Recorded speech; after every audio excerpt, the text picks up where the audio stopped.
Hello friends, and welcome to this HIV video number 2, and this video is a continuation from the video 1 update that we have. And all the new users who have just now watched this video, it is recommended that in case you have not watched the video number 1, please watch the video number 1, because we might be using many of the concepts from video 1 into this video. So welcome to this HIV volume 2 update 2018. In this update, what are the topics we will be taking? So the first, we are going to talk about the HIV infection. In HIV infection, we will talk about a little bit, just a brief about the microbiology of the virus. We shall talk about how the virus infects the CD4 cells or the macrophages, a little bit about the pathology related to HIV virus. And once you understand pathology, we will discuss about the pathological basis, right, for making the pharmacological therapy. So what is the pharmacological therapy for, what are the ART drugs?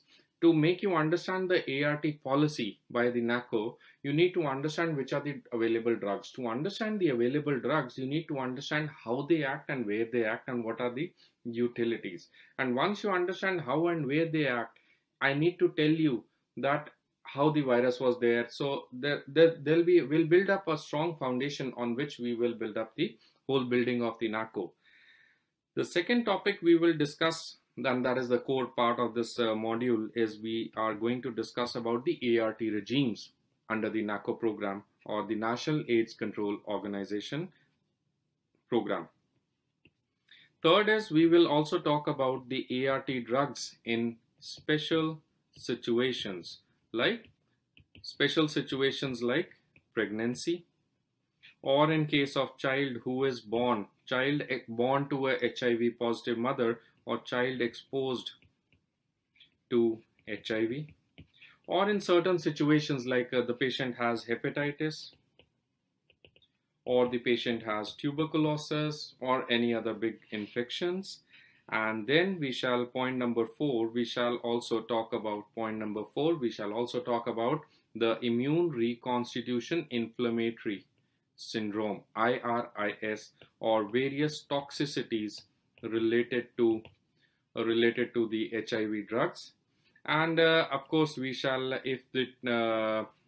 talk about the chemoprophylaxis, which is required for management of various other infections in case of people living with HIV.